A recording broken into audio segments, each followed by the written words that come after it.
Aujourd'hui, je vais vous présenter quelques exemples d'analyse de trajectoire de déclin fonctionnel au cours du vieillissement. Aujourd'hui, on travaille de plus en plus avec des données longitudinales, grâce à des études de cohorte de grande taille qui nous permettent d'avoir des jeux de données avec un suivi longitudinal et des mesures répétées des expositions et des phénotypes d'intérêt. Ainsi, avec ce genre de données, on peut construire des analyses, on peut travailler sur des analyses de trajectoire qui vont poser des problèmes méthodologiques spécifiques et qui font l'objet aujourd'hui de métastatistiques adaptées qui sont de plus en plus souvent implémentées dans les logiciels d'analyse habituels. Aujourd'hui, en fait, je vais vous présenter différents aspects méthodologiques. Je ne vais pas entrer en détail dans chacune des méthodes, mais je vais plutôt vous montrer comment on peut utiliser ces différentes méthodes et vous montrer différents exemples. Tout d'abord, je vais vous parler des trajectoires à partir du modèle mixte, donc grâce au GLUP et avec les échelles de temps rétrograde. Ensuite, je vous parlerai des trajectoires à partir de la proctrage. Ensuite, des trajectoires par classe latente. Et enfin, des trajectoires de plusieurs marqueurs d'intérêt par classe latente également. Et le point commun de toutes ces méthodes sont la prise en compte des données manquantes, donc que ce soit des pertes de vue ou des décès. Je vais vous parler de différents exemples. Dans la première partie de la présentation, les exemples vont porter sur les comportements de santé et le déclin fonctionnel en population générale, donc dans les études de cohorte 3C et Whitehall 2. Et dans la seconde partie, les exemples vont plutôt porter sur la maladie de Parkinson. Et donc les exemples vont concerner les trajectoires de prise de traitement et d'IMC, puis les trajectoires de déclin moteur, donc dans la maladie de Parkinson, dans l'étude de cohorte d'IPD que je vous présenterai plus tard. Dans la première partie, on a travaillé sur les études 3C et Whitehall. L'étude 3C, 3CT Dijon en particulier, comporte 4900 sujets qui avaient plus de 65 ans à l'inclusion en 1999. On a un suivi de 11 ans et on voit ici sur le graphique que les comportements de santé sont mesurés qu'à l'inclusion, mais que l'IMC, la dépendance et la vitesse de marche sont mesurés tout au long du suivi. L'étude Whitehall 2 est une étude de cohorte de 10 300 fonctionnaires anglais qui avaient entre 35 et 55 ans à l'inclusion en 1985. Et dans l'exemple que je vous montrerai, on a utilisé les comportements de santé mesurés au début du suivi et la dépendance mesurée à la fin du suivi. Tout d'abord, je vais vous parler des modèles linéaires mixtes. Les modèles mixtes pour mesures répétées permettent de prendre en compte la corrélation intra-individuelle. Dans ces modèles mixtes, on a des effets fixes et des effets aléatoires. Donc les effets fixes vont permettre de modéliser l'évolution moyenne de la population, donc ce que je vous ai représenté ici, où on a l'évolution moyenne de la vitesse de marche au cours du temps. Ensuite, les effets aléatoires vont permettre de prendre en compte l'écart de chacun des sujets par rapport à cette évolution moyenne. Et donc c'est ce qu'on voit ici, on a des trajectoires individuelles pour 4 sujets différents. Donc le premier exemple va porter sur la relation de l'IMC et du changement d'IMC avec le déclin de la vitesse de marche au cours d'un suivi de 11 ans dans l'étude de 3C Dijon. Donc l'IMC est mesuré 6 fois au cours du suivi et on l'a catégorisé en 3 classes, poids normal, surpoids et obèse. Et la vitesse de marche est mesurée 5 fois chez les personnes qui avaient entre 65 et 85 ans. On demande au sujet de marcher le plus vite possible sur une distance de 6 mètres et il commence à marcher avant la ligne de départ et finissent de marcher après la ligne d'arrivée.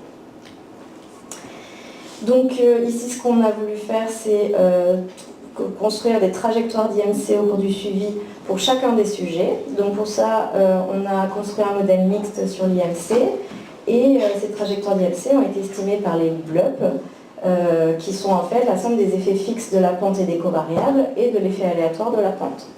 Donc une fois qu'on a toutes ces trajectoires individuelles d'IMC pour tous les sujets, on a classé ces pentes en 3 groupes, donc selon la moyenne, plus ou moins l'écart type de la pente moyenne. Donc on a des personnes avec un IMC décroissant, des personnes avec un IMC croissant et un groupe d'évolution normale. Ensuite, on a regardé l'association de l'IMC à l'inclusion et de ces 3 groupes de trajectoires avec le changement de vitesse de marche, donc dans un nouveau modèle linéaire mixte. Donc là, je vous montre un exemple sur 200 sujets des trajectoires individuelles d'IMC, donc au cours du temps. Donc là, c'est vraiment des trajectoires avec les vraies valeurs d'IMC qui ont été mesurées. Là, on a le résultat de la trajectoire moyenne prédite par le modèle mixte, donc juste les effets fixes, où on voit que l'IMC augmente au cours du temps d'1,40 pour 10 ans. Et là, on peut voir les trajectoires individuelles, donc prédites toujours par le modèle mixte, grâce au GLUP.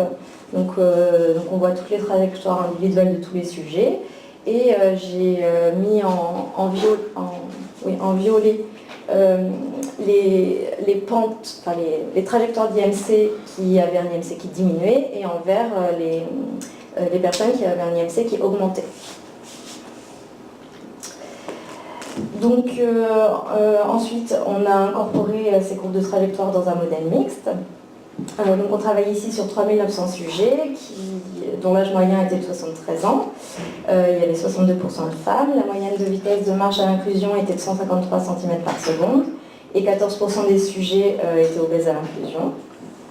Donc ce qu'on peut voir ici, c'est que les personnes obèses à l'inclusion ont une vitesse de marche plus faible que les personnes avec un IMC normal, et que ces personnes obèses ont un déclin de la vitesse de marche qui est plus prononcé que les personnes avec un IMC normal.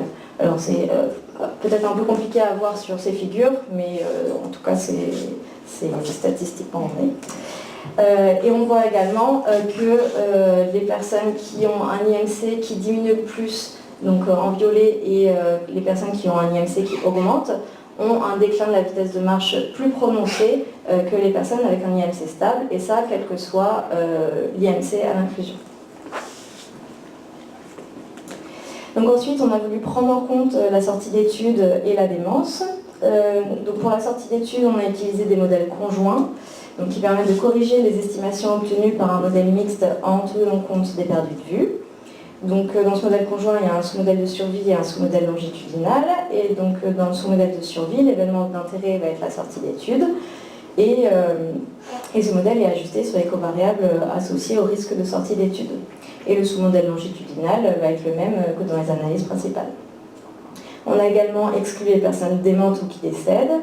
Le décès ou la survenue d'une démence sont précédés par une perte de poids. Du coup là, on voulait s'assurer que la relation entre cette perte de poids et le déclin de la vitesse de marche n'était pas expliquée par ce mécanisme.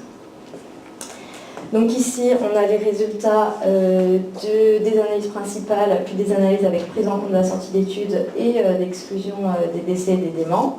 Et en fait, on retrouve des estimations, enfin, en tout cas, on conclut au même résultat avec des estimations similaires, quel que soit le modèle. Maintenant, je vais vous parler du deuxième exemple qui va concerner la comparaison du déclin de la vitesse de marche chez les personnes devenant dépendantes et les personnes restant non dépendantes au cours d'un suivi de 11 ans dans 3 séditions. Donc la vitesse de marche est mesurée 5 fois et la dépendance est mesurée 6 fois au cours du suivi.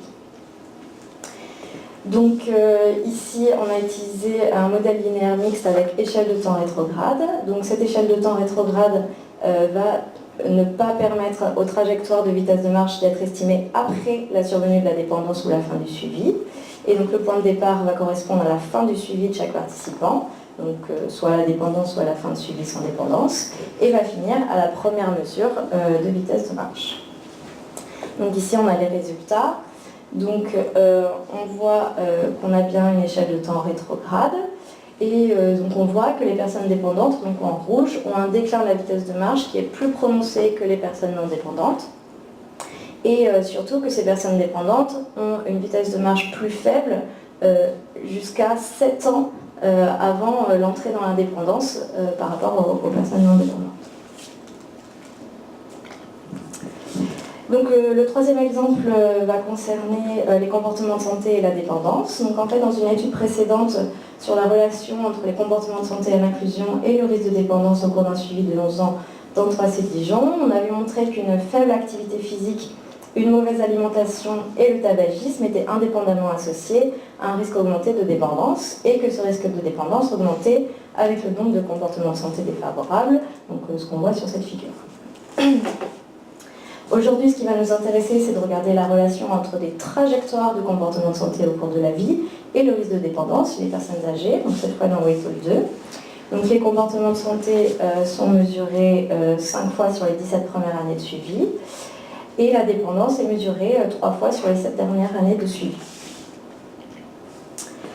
Donc ici, on a défini des trajectoires de comportement de santé sur 17 ans. Donc pour ça, on a utilisé la PROCTRAGE, donc la méthode Group-Based Trajectory Modeling, qui va nous permettre de définir des groupes de sujets homogènes dont l'évolution d'un comportement de santé au cours du temps est similaire.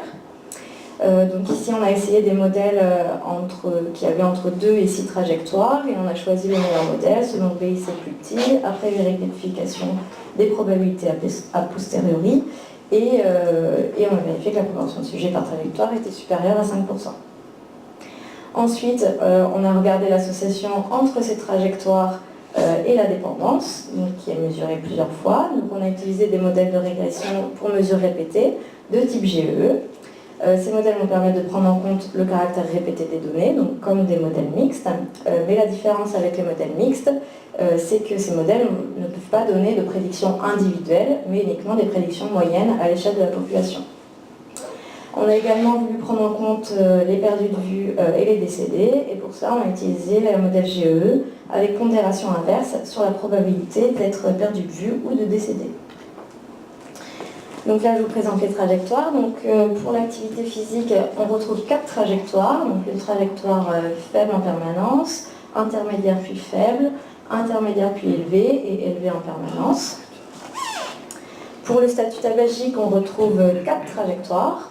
Donc, les non-fumeurs, qui représentent la moitié de la population, les anciens fumeurs de longue date, des anciens fumeurs récents, donc ceux qui ont arrêté de fumer pendant le suivi, et les fumeurs permanents.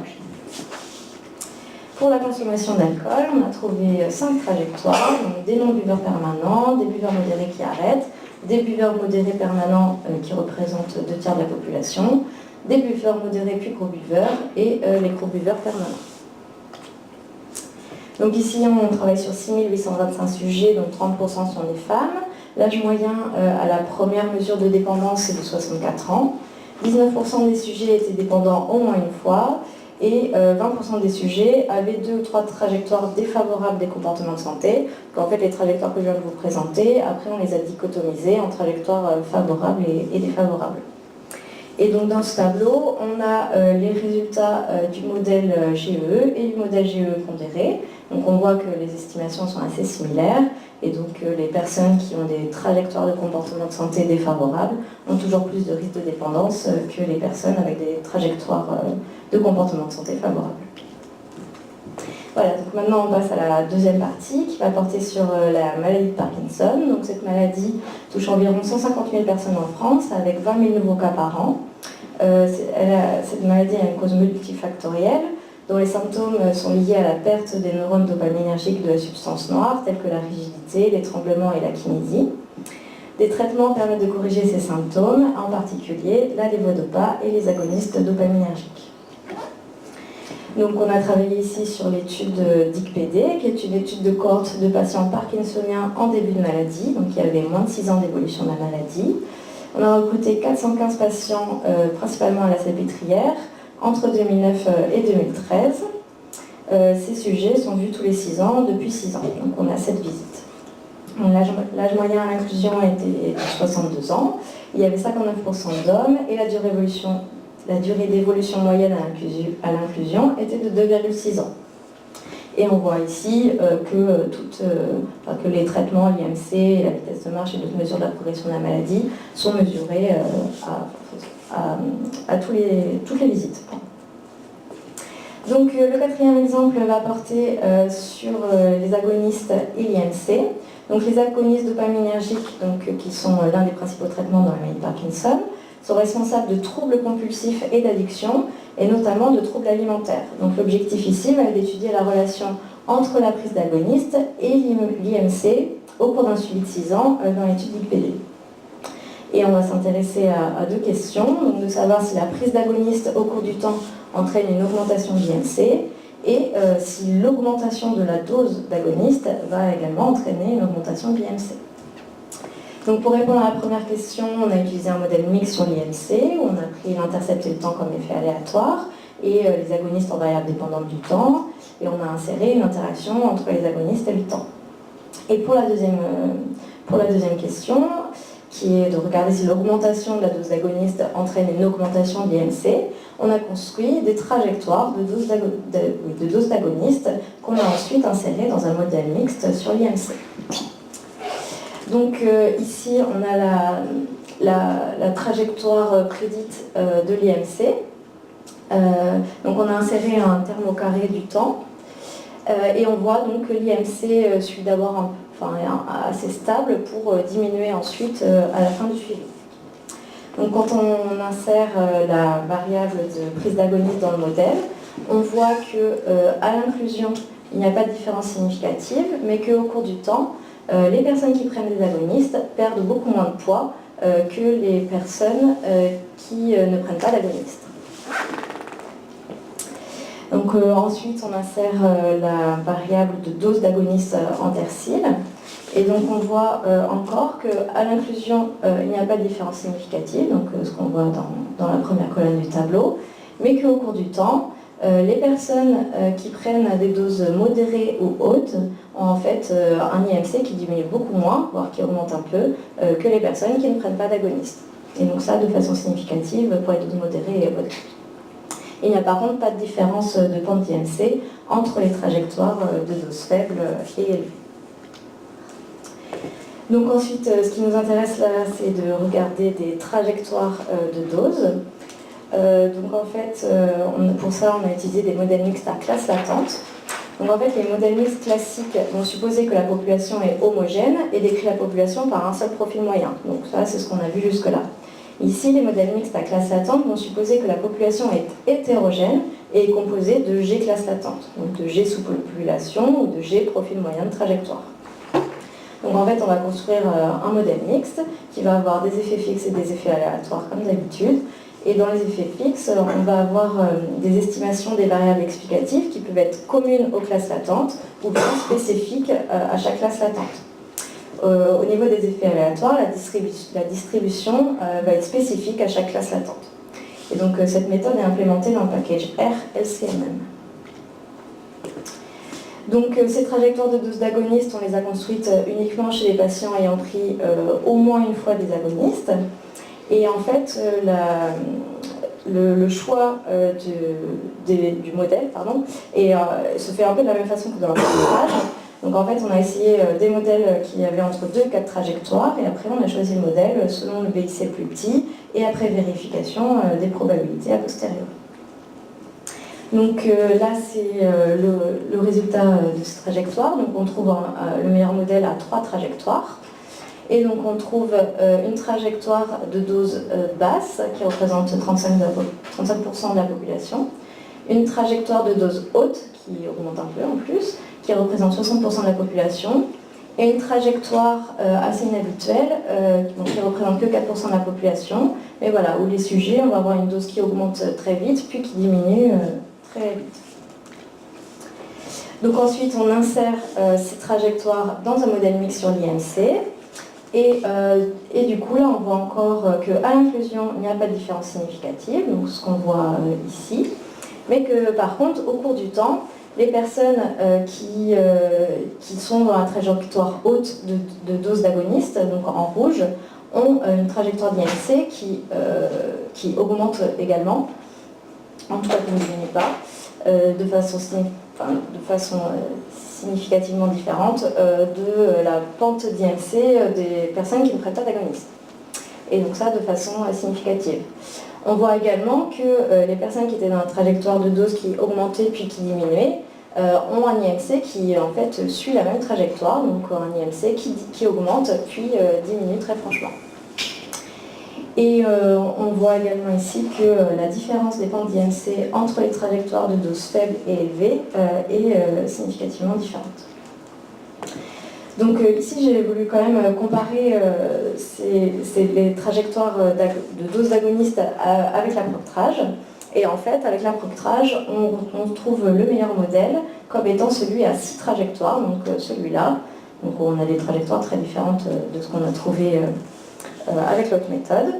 Et en fait, ces différences sont expliquées par le fait que l'approximation va supposer que toutes les mesures d'une même trajectoire sont indépendantes entre elles.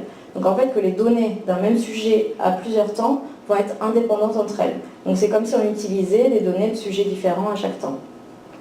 Du coup, les tests statistiques ne vont pas être valides.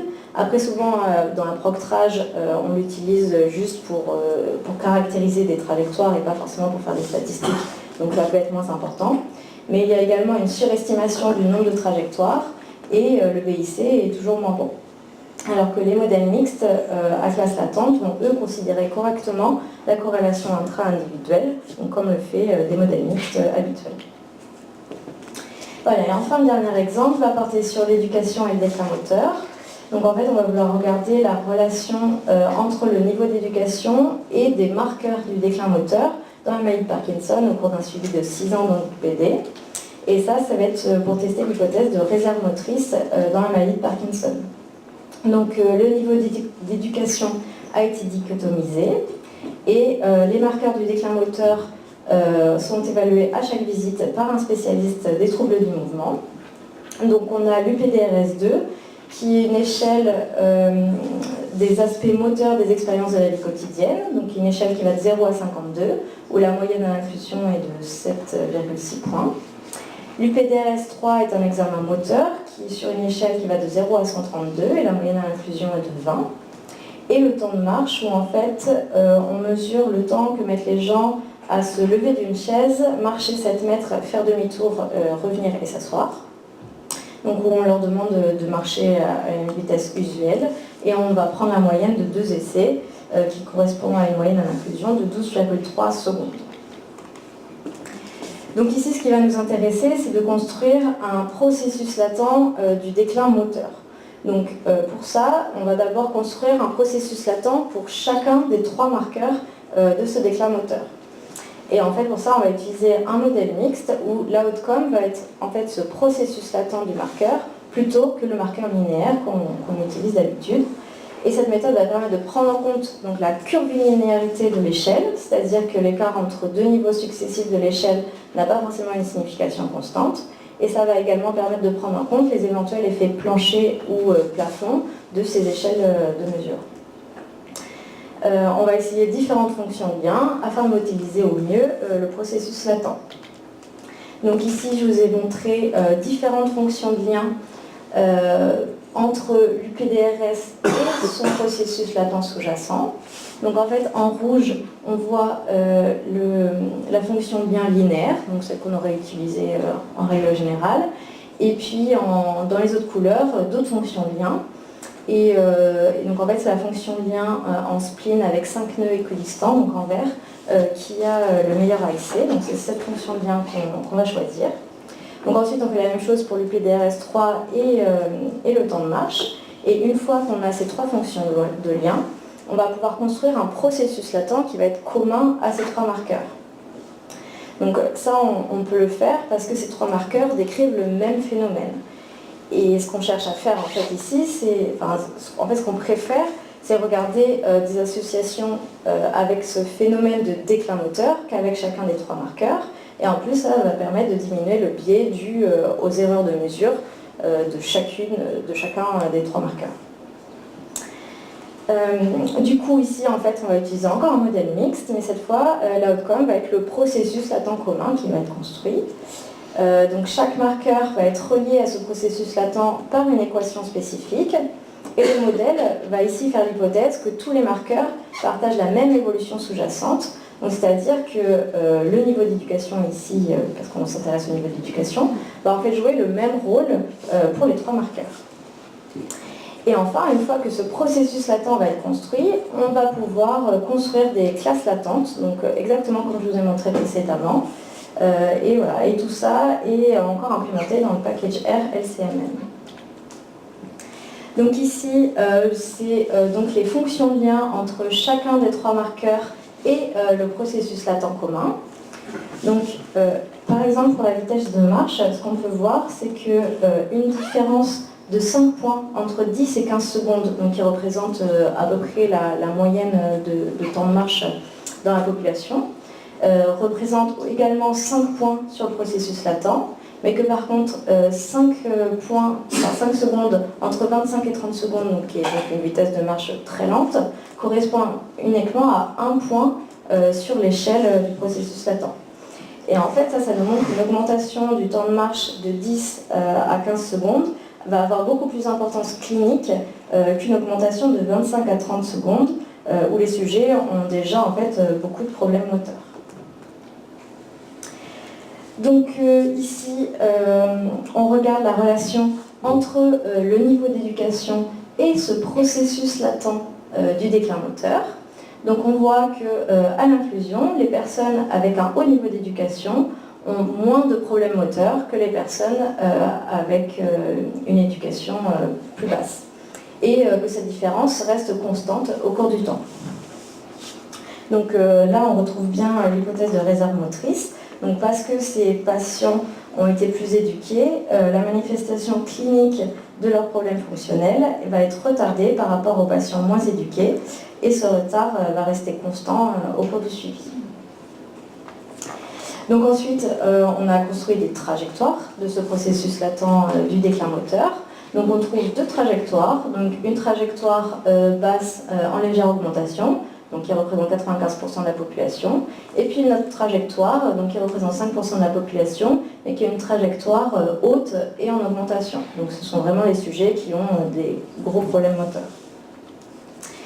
Et là encore, on va regarder la relation entre le niveau d'éducation et ces trajectoires du processus latent.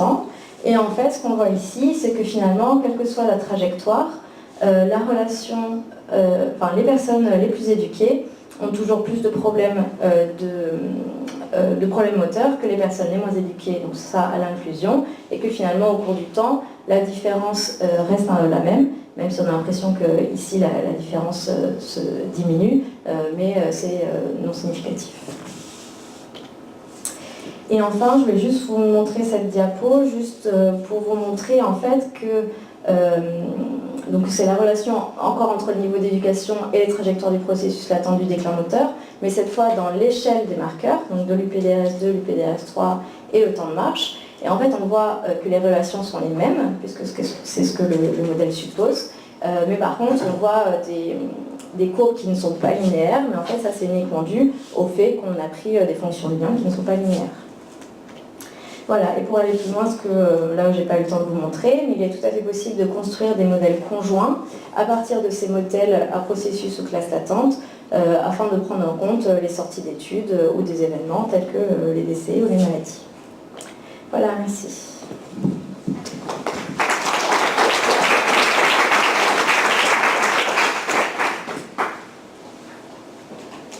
Vous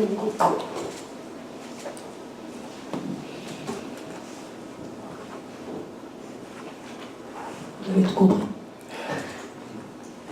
Moi j'ai une question qui est sans doute une question naïve, mais dans les dias que tu as montré là, à la fin, en dessous, c'est marqué trajectoire pour une femme de 62 ans mesurant 1m68. Ça veut dire quoi? Alors en fait... Qu'est-ce que c'est à quoi? Quoi? Non, je me demandais ce que c'était que le G, et je me dis c'est genre, c'est ça? G. 1, 2. Ah, c'est les groupes, pardon. C'est gros, mais c'est Non, parce que regarde, de toute façon, c'est pour les femmes. c'est que des femmes. Oui, non, alors en fait, c'est juste la représentation graphique où on est obligé de choisir des références. Où du coup, on prend, pour plus de facilité, on prend les références du modèle, donc, parce que dans le modèle, donc, j'ai forcément inclus le sexe, où du coup, les femmes sont en référence et on a une estimation pour les hommes. Et en fait, c'est juste pour les figures, j'aurais pu choisir chez les hommes avec un autre âge. C'est juste, on est obligé de choisir des références. Alors on peut aussi faire pour la population moyenne, mais la population moyenne c'est toujours un peu bizarre. Enfin, qu'est-ce qu'une population moyenne entre un homme et une femme? Enfin, autant avec l'âge, on voit bien l'âge moyen, mais autant pour les variables binaires, c'est toujours un peu... Enfin voilà. Et du coup, bon, t'es allé assez vite, hein, mais dans les premières analyses, pose toujours la même question, mais j'ai l'impression que vous ajustez sur le sexe, mais en fait, vous ne faites pas d'analyse stratifiée sur le sexe pour voir si ça serait différent. Je ne connais pas du tout le sujet, mais c'est en plus Parkinson, apparemment, il y a plus d'hommes. Enfin voilà, je me posais la question globale. Alors effectivement, là je vous ai montré que les analyses principales, mais effectivement dans tous les papiers, on regarde au moins les interactions avec le sexe, et souvent on stratifie aussi en analyse de sensibilité. Souvent les résultats ne sont pas si différents, même si effectivement, par exemple au niveau des comportements de santé, les comportements de santé sont différents chez les hommes, chez les femmes. La dépendance également touche plus les femmes que les hommes. Donc effectivement, après, les analyses sont toujours stratifiées quand même sur le sexe. Moi, j'ai une question à propos des trajectoires. Quand elles sont attribuées à des individus, c'est avec une probabilité d'appartenance à un groupe de trajectoires. Est-ce que c'est pris en compte après dans les modèles Alors, on peut. Là, dans ce que je vous ai montré, non. Mais effectivement, en tout cas sur le papier sur Whitehall avec les trajectoires de comportement de santé, effectivement, un reviewer nous l'avait demandé. Et du coup, on avait effectivement refait les modèles pondérés du coup avec des poids sur effectivement la probabilité d'appartenir aux classes, aux trajectoires. Et voilà, ça changeait pas Parce que grand-chose. tout le monde n'a pas 90% d'appartenir à... Non, c'est sûr. Après, avec l'approctrage quand même, souvent les probabilités sont quand même assez bonnes. Enfin, là on voit les intervalles de confiance sont quand même assez petits. Ça veut dire que les probabilités a posteriori sont assez bonnes. Mais effectivement, on peut en tenir compte dans le modèle. Nous, ça n'avait pas changé grand-chose. Ça n'avait pas changé.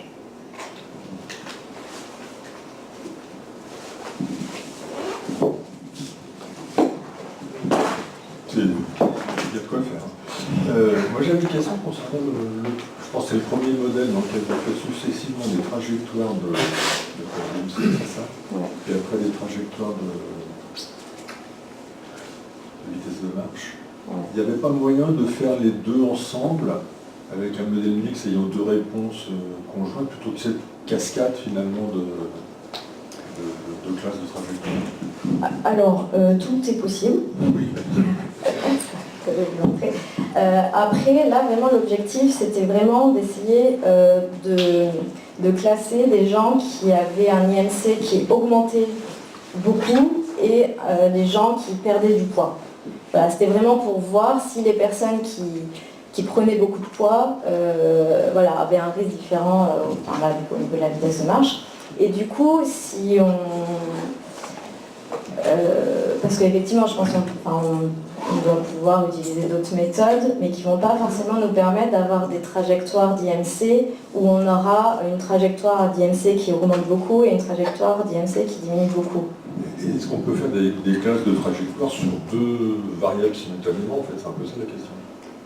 Enfin, ça pourrait être ça. Avec des gens dont l'IMC augmente, la vitesse de marche diminue, ou éventuellement d'autres dont l'IMC augmente. Ah oui, bien sûr. On peut gérer faire des classes avec deux trajectoires. Oui. Enfin, deux objets. Oui. Alors oui, on peut. Donc avec l'approctrage, on peut faire ça. On peut faire des groupes effectivement de trajectoires. Ce que vous avez dit avec par exemple des IMC qui augmentent et la vitesse de marche qui diminue, ou des choses différentes. Donc ça, avec l'approctrage, on peut. Et avec la dernière méthode que je vous ai montrée, je pense aussi, mais c'est un petit peu différent parce que ce que ça fait surtout, c'est plutôt faire des trajectoires de choses qui se ressemblent.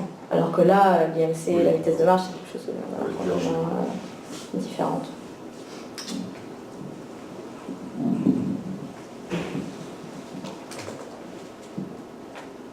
Pas d'autres questions?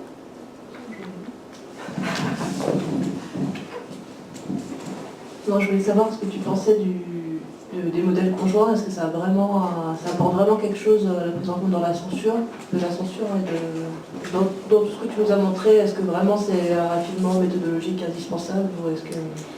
Alors, le problème, c'est que souvent, dans ce qu'on trouve à chaque fois, c'est qu'effectivement, les résultats ne sont pas très différents après prise en compte des perdus de vue, tout ça. Mais c'est quand même hyper important dans des analyses comme ça, où, parce que peut-être dans nos données, on n'a peut-être pas le temps que ça de perdu de vue ou juste comme ça, mais dans d'autres données où il peut y avoir beaucoup plus de perdu de vue, je pense que c'est toujours important de toute façon de vérifier. Et les modèles conjoints sont vraiment une méthode finalement pas très compliquée et qui permettent vraiment de prendre en compte ces perdus de vue ou ces décès correctement. Et moi je pense que c'est toujours important dans des études de cohorte de toute façon de vérifier les résultats après prise en compte des perdus de vue ou des décès de toute façon. Mais la méthode des modèles conjoints, je crois qu'elle va être présentée un peu plus après, est vraiment intéressante. C'est pas bien. Je sais pas si ça répond. Merci.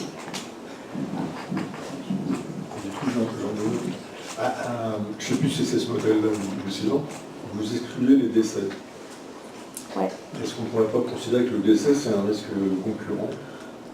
Donc du coup, les exclure, éventuellement, ça pourrait introduire un biais. Oui. Enfin, effectivement, là, on les a exclus. Mais on aurait pu aussi faire un modèle conjoint. Enfin, on aurait pu faire plein de choses. Mais effectivement... il n'y en a peut-être pas beaucoup non plus. là, on est dans 3C. Si, ça commence quand même. Longtemps, des fois. Ouais, on ne sait pas. Rappelle-toi ton viager, écoute.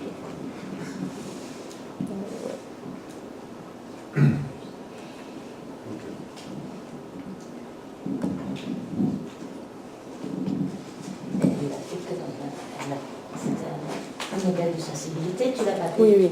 C'était une espèce d'analyse de sensibilité. Oui, à chaque fois, la prise en compte des décès, tout ça, c'est des analyses de sensibilité pour vérifier que ce qu'on a montré dans les analyses principales n'était pas lié à ces perdus de vue, tout ça. Ah, encore une question. Non, c'est une question un peu anecdotique, parce que les analyses de sensibilité, est-ce que ça arrive que ça trouve différent des autres? Parce que Moi, j'ai jamais vu. Je suis encore jeune. Tant mieux. J'ai fait une sensibilité, ça change rien. Et on voit toujours ça. Et du coup, ça pose des... Enfin, ouais, on n'y peut peut-être rien parce qu'il n'y a pas beaucoup de différences de sujet. Ouais. Mais après, dans les... On n'a pas le choix, mais c'est une sorte de fausse protection, j'ai l'impression. Ouais, mais après, tous les papiers vraiment stats, où du coup ils font vraiment ils créent des jeux de données avec des données manquantes, tout ça, on voit que là, les résultats peuvent être très différents. Oui, quand on les crée pour ça, mais n'empêche que du coup, ça veut dire que peut-être un jour, on aura un jeu de données avec des données manquantes vraiment... C'est juste pour avoir ton expérience, parce que Alors effectivement, dans mon expérience, j'ai jamais vu de grosses différences. Mais t'appelles plus ça tant mieux. une analyse de sensibilité, dans ces cas-là. quand c'est différent. Ah bah ouais. Oui, là, on change le papier. C'est ça. C'est ça.